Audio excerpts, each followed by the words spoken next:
Welcome to If the Public Only Knew, the show that pulls back the curtain on what it really takes to build and lead a business. Host Gary Cinderbrandt sits down with some of today's most dynamic CEOs, founders, and leaders to dig into their origin stories, hard-earned lessons, and the missteps that nearly derailed it all.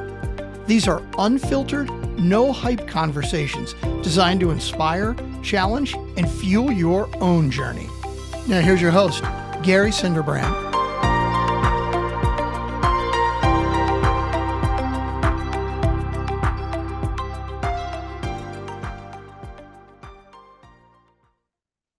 Welcome back to If the Public Only Knew. I'm your host, Gary Cinderbrandt.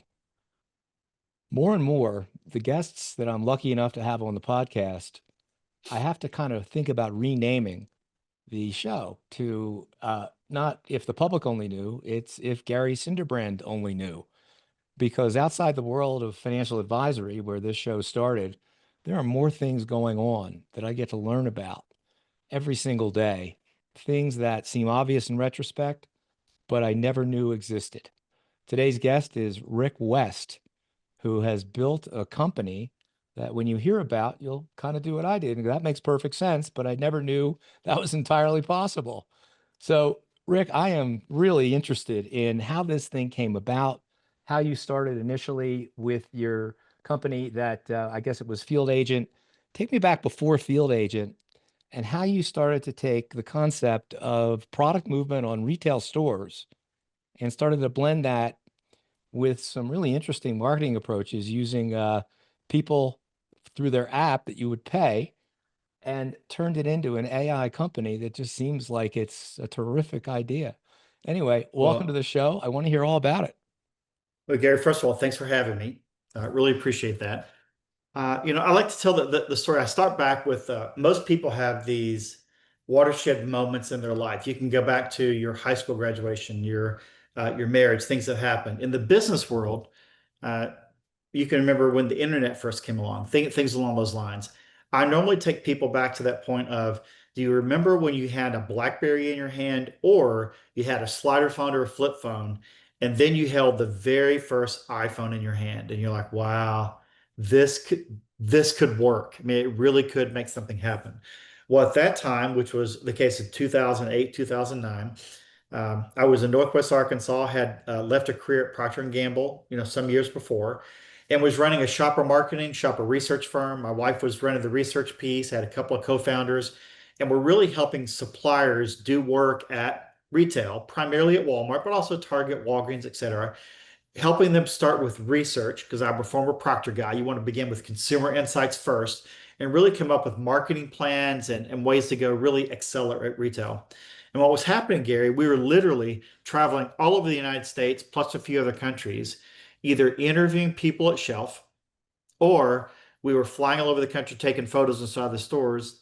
Or if you think of those days, I was literally purchasing digital cameras, those little disposable, and we were mailing it to everyday shoppers, asking them to go to a Target, walk in the store, and take a few photos. I mean, that was the world that I lived in, and that was the best in class information that you had. And we're literally sitting around, like a lot of people do, and say, I wonder if anyone was using the iPhone to capture photos inside of a store. Now, in those days, it was the iPhone 3S had just come out, Gary. 2-megapixel camera. It was the rage. I'm telling you, it was so good. It was so good. Did not have video unless you hacked it. I mean, you had to jailbreak it. But anyway, it's just a raging phone. Again, most business people still had a BlackBerry. And we realized no one was using the phone to capture data. The business model at the time, remember that breakthrough in our lifetime, was to get someone to download an app and maybe get eyes on it and have them click an ad. It was still a revenue model. We realized that if we didn't use the App Store for what it was there for, the App Store had been open for a few months, we would be like the guys sitting around and said, oh, well, we really came up with the idea of Instagram first, but we were too busy. But it was our idea. Those guys just got lucky. We didn't want to be those guys.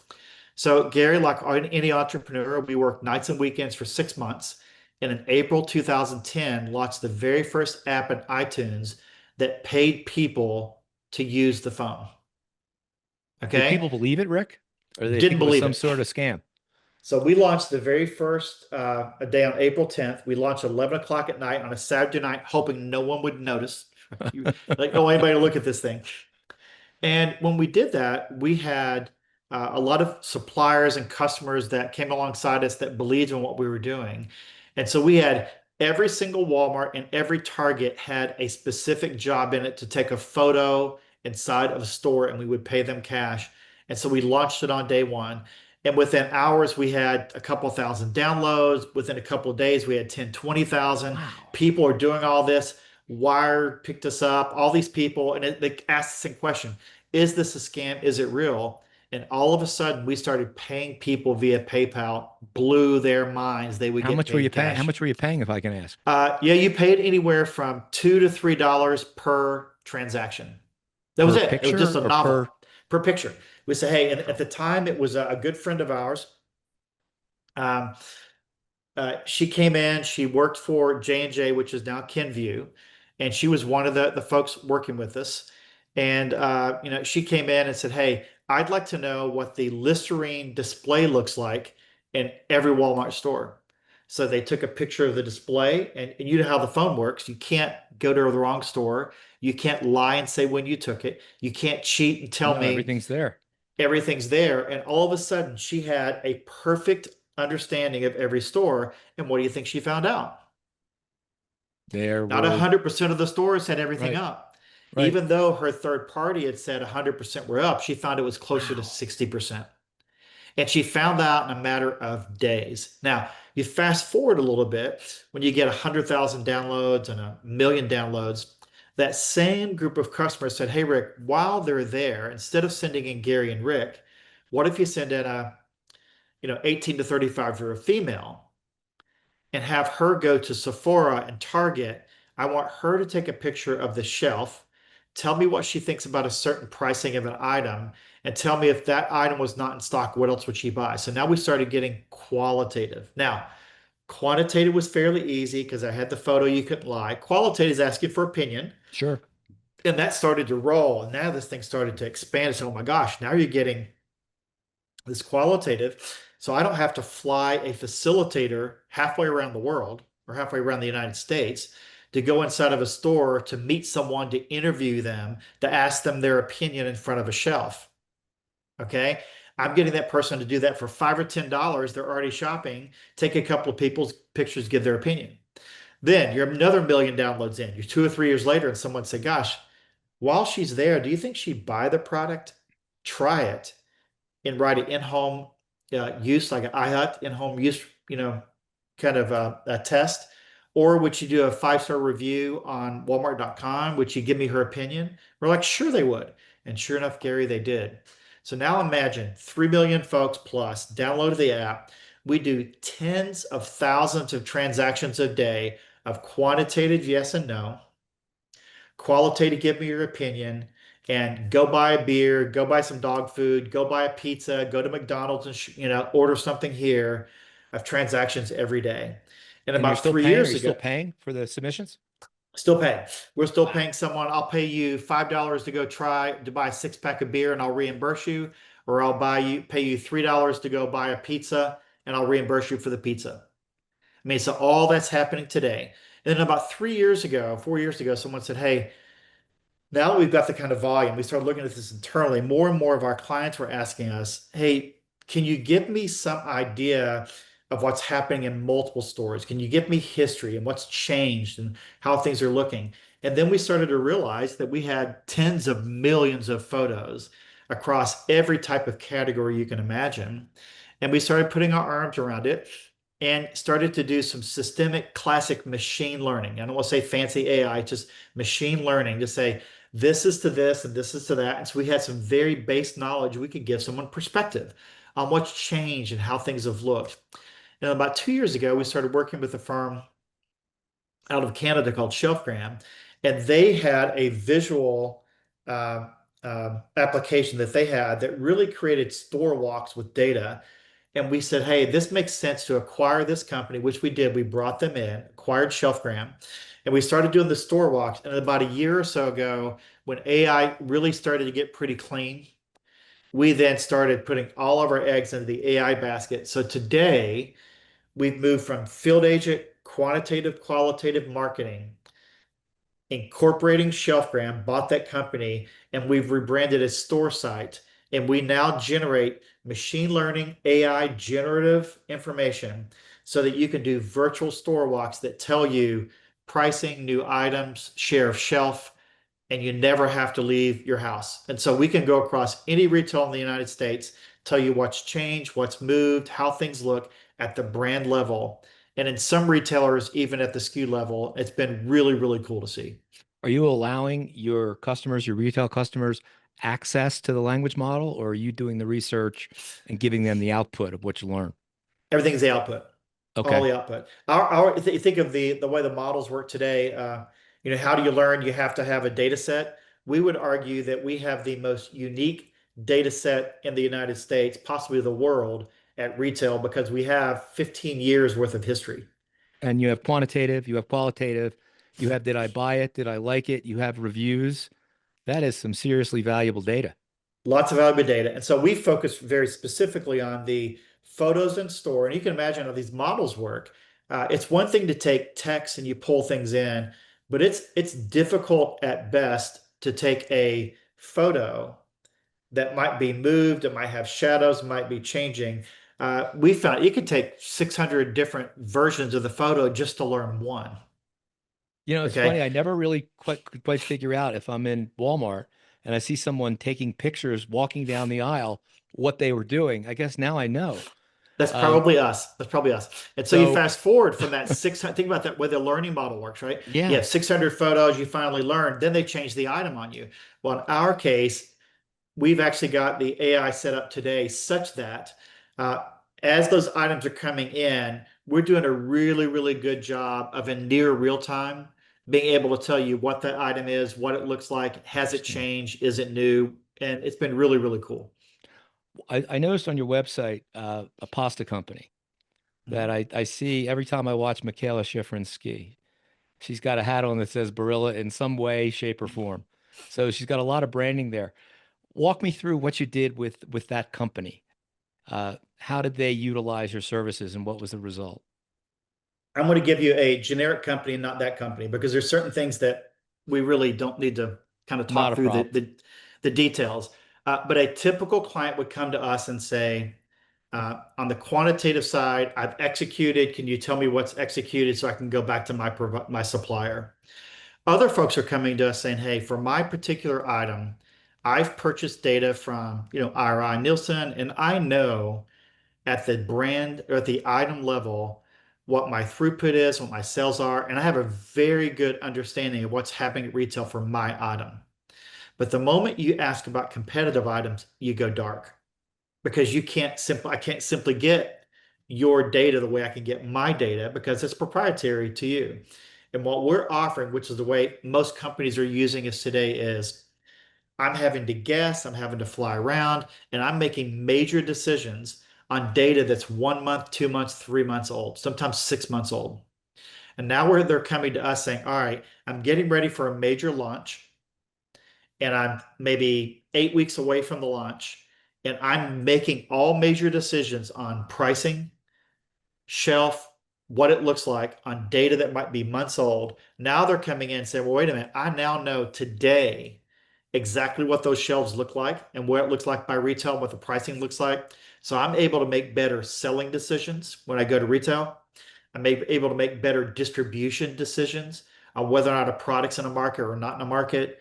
And that's how they're using our business today, is Hmm. that you're not talking in months and days, you're talking hours and days. And so you're making more informed, relevant decisions because you have not real time, but near real time data. And for companies that are making multi-million dollar decisions, many of them are kind of operating in the dark on huge assumptions as to what's really going on at retail. And we can solve that. And it used to be a business, I guess, that was dependent on old data and a lot of traveling and a lot of guesswork. Now it sounds like a SaaS-based business that you can scale to your heart's content. What's You next? got Where does it it. go? Where does You it got it. go? Well, I think what happens is that you take, the premise of what we're doing today, and you start out with kind of that share of shelf and where things look. Um, the AI in our model is only going to get better. And I think I don't say holy grail for us, but I think the real premise is how do you get the SKU level down to the SKU level? And again, we're getting better at this, but that's going to be kind of that next generative thing. Where can you be, X amount of months or years down the road? I think the other aspect of this is that when you're taking the product that we have today and people understand it at retail, what does this now look across other industries? Again, like quick serve restaurants, about how things change and how they engage. What does it look like for other service venues of really trying to get an eye inside of a store? So you can see where things can really begin to broaden versus this classic retail products that are in front of them. But I think the SKU level is where everyone wants to go. Can you get that off the little barcodes that are on the labels in front of the product? Well, there's very few barcodes on the front of the product. Most Okay. barcodes are on the side of the back. How about on the pricing of the product, where the pricing is kind of labeled in at the bottom of the shelf? And so that's what I'm saying. In some retailers where that product actually has either UPC or specific item codes you can read, then you can do that. Other retailers, it's almost like a Greek on the front, and Yeah. it's really is kind of it really doesn't give you much information other than the price per ounce, the price, and maybe an item. But that item information is not directly related to a UPC. So the tags are not necessarily universally smart, and they change all the time. The other aspect of it, if you've been in stores looking through, in some cases they've got really good shelf tags. Sure. And in some cases, it's just an absolute zoo of tags and deals and BOGOs and all kinds of different things in front of you. So that's a little bit more difficult. Fascinating. It really is. I'm thinking in terms of, hey, you collect the pictures. You could probably find some ways to automate the quantitative side, but not the qualitative side, which is so important as well. Well, it is. People said, "Well, I've got this photo, and look at all the data I have." And I said, "Yeah, you do. It's tremendous data. Okay, metadata. You can see, you can pull into it. But when I put a core shopper on top of that, Yeah. someone that's always been in your brand, or you've got a competitive shopper that's giving you her opinion of what we're looking at there, that's magic. I mean, it's Yeah, it really, becomes really good. much more realistic. That's really Absolutely. fascinating. Yeah, so That, so do that's you have our any? business model. And That's we amazing. rebranded Storesight for that reason, is Okay. that people traditionally looked at us as a data capture, and now we're truly a data visualization with an AI model. And we thought it was important after we acquired Shelfgram that we simply rebrand to Storesight. And it gives us much more of an AI feel and look to what we're doing today and helps some people understand where we're going. Are you purely domestic or are you offshore as well? Are you international as well? International as well. We're pretty active in the US and call it six other countries. We dabble in a couple other countries to capture some data. We use some other third parties, or sometimes a retailer or a supplier will provide us their own data. We're primarily focused here in the US, North America, called Canada in the US, and a few other key markets. What kind of size would a new client need to have if they wanted to seek you out and get your help? It's amazing how small you can be. If you're looking for the traditional quantitative, I just want a picture inside of a store, you can go to our website today, and for 20 bucks, you'd be surprised what you could get. When you get into Storesight, the model that's in front of us, I think most of our clients would say, "Hey, if you are in distribution at a major retail location, you can afford us." So whether you're in Shaw's or Stop and Shop or Publix or Walmart or Target, Home Depot, Lowe's, if you're in one of those markets or one of those retailers, then you're doing enough business to justify what's going on because you're making $1 million decisions. Sure. The same way for quick serve restaurants. It's not necessarily the AI driven that we're talking about, but we're going into a ton of other smaller retail locations or quick serve restaurants and capturing really, really good data for them. Interesting. Fascinating. I Yeah, it's just been fun. It's been a great yeah, ride. good for you. I mean, it's when Thank you you. left, last question, when you left P&G, did you have any idea this was the direction you were going to go? No, Gary, I mean, uh, I, we started out with servant hearts. We did a ton of work. I'm a faith-based person, and so we did a ton of work at P&G, and we wanted to come into a market and to come along suppliers and help them play at the Procter and Gamble level. Okay. So P&G was the big machine. There are a few players that are as big as them, but there are literally hundreds of suppliers that had no shopper research, no shopper marketing, didn't really have the insights they needed. And so we wanted to come in and serve and help them play. So it was kind of a consulting thing over here, kind of a boutique research thing. And I really thought that's where we'd be. And when the technology started, I said, wow, I think we can actually scale something, and then completely changed my mind after 10 years of bootstrapping 5 LLCs, right? You're just grinding it every day to say, oh my Right. goodness, Gary, I can actually make money when I'm asleep.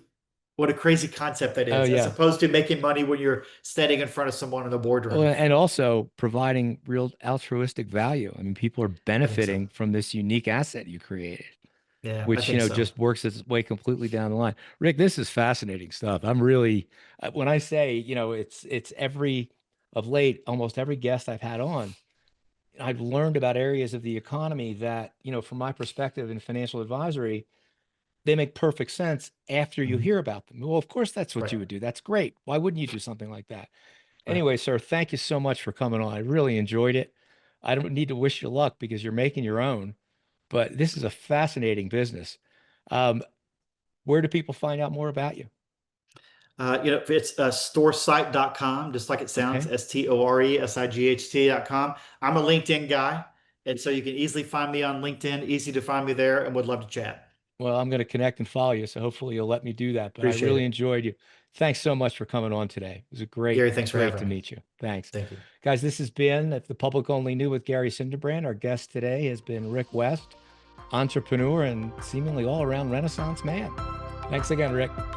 Thank you. Be well. Thanks for tuning in to If the Public Only Knew. Don't forget to follow the show and share it with anyone who's ready for the real raw stories behind the business successes.